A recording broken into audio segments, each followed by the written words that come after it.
Today on JD Cars, we're installing a bunch of Thule stuff on the BMW E90.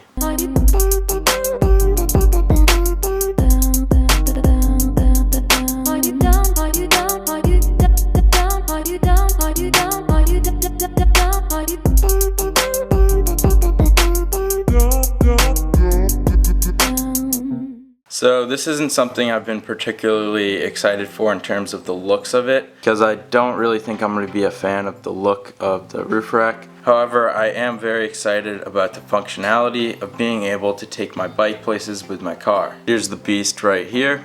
And while it may be possible to take this apart and fit it in the trunk of the E90, I really don't want to have to deal with that every time I have to bring my bike somewhere. Now we've got quite a few boxes here from Thule. First off, we've got the crossbars, which you have to buy individually, so that's a little trick there that they use to get you. So these are about 200 a piece. Then you have to buy a fitment kit if you're gonna flush mount it like I am. That's gonna run you about $100. And then depending on what you're gonna haul, I've got a bike rack here which is going to mount onto the crossbars. They have two models of this, the sidearm and the ProRide. They're the same price, and I decided to go with the ProRide simply because it's black and I want everything to be black. The other thing you have to buy separately is locks. Now if you're going to spend over $800 on all of this equipment and you're locking down a couple $1,000 bike, you might as well invest in the locks. I think they're about 60 bucks for a pack of 6 here, so that's definitely worth it. So you get quite a few pieces here with the fitment kit, and what this is going to allow it to do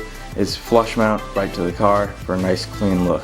So first things first, we have to attach the fitment kit. Before we can install the fitment kit, you need to find this little screw here included in the kit. As you can see, there are little slits in it. This is actually for threading. So there are 4 mounting points on the roof, and they're all each located above the doors. To access them, just take a little flathead and pop open this door, which reveals the mounting point. This is what needs to be threaded. We're going to take the screw and hand thread it in, and then you can use the included tool to thread out the hole. Now take one of the included studs, insert the end that does not have the hole into the threaded mounting point, hand thread it in as far as you can, then use the included Allen key go ahead and tighten it up. Before installing your mounts, be sure to pay attention to this included chart because the parts do vary for the front and rear and left side and right side of the car. Now you need to assemble the mounts. Grab your metal piece and insert it into the clips so it pops into place like so. Then grab the rubber piece, get your 2 holes lined up here. Now I need a curved washer and one of the nuts. So take the mount that we just assembled and slide it over the stud that we just installed. Put the curved washer facing downwards and then install your nut. They say to tighten it down now, but I have a feeling I'm gonna need to adjust this slightly when we install the crossbar, so I'm gonna hold off on tightening that for now.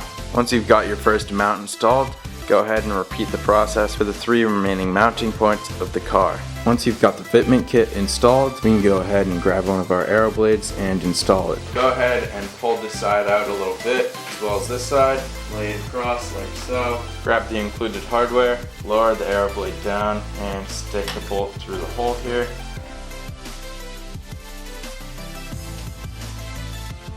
Now before you fully tighten these, go ahead and repeat the same process on the other side. Once you've done so, you need to center the aero bar using the little numbers and the lines on the top of the crossbar. For my specific vehicle, it evened up at about 30. Now you can tighten everything up.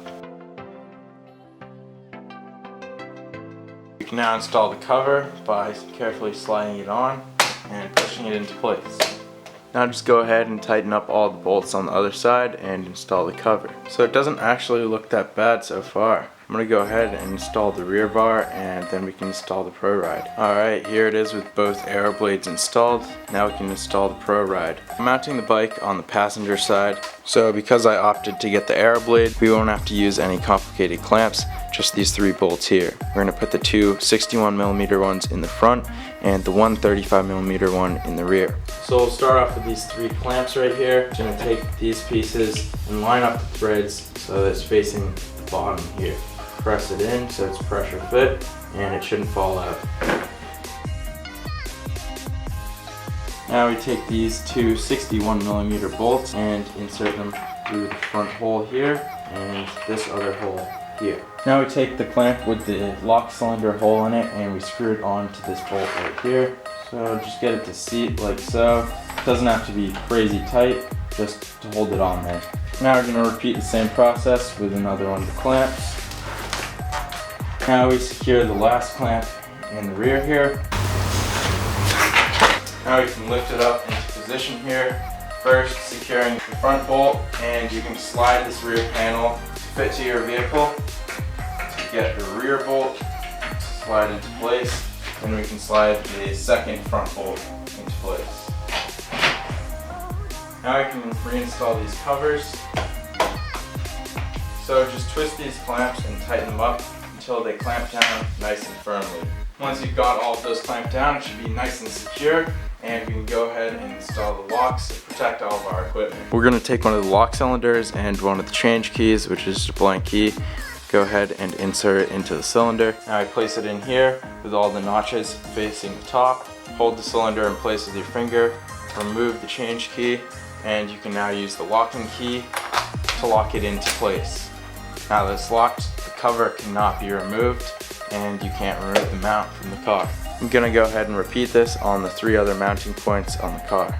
Now just going to repeat the same process here on the ProRide. Insert the cylinder, hold it in place, remove the change key, and you can go ahead and lock the release knob so you cannot press the release. This will keep the bike locked to the ProRide.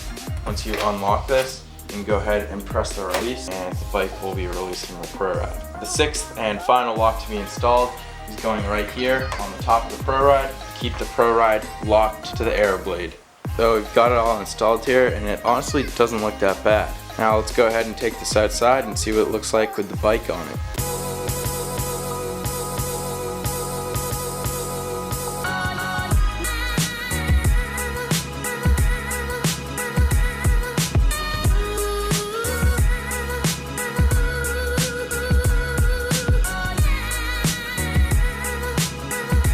Securing the bike to the rack is very straightforward. You just have to strap down the front and rear tires and secure the claw to the frame. I just went for a little drive with it mounted up there.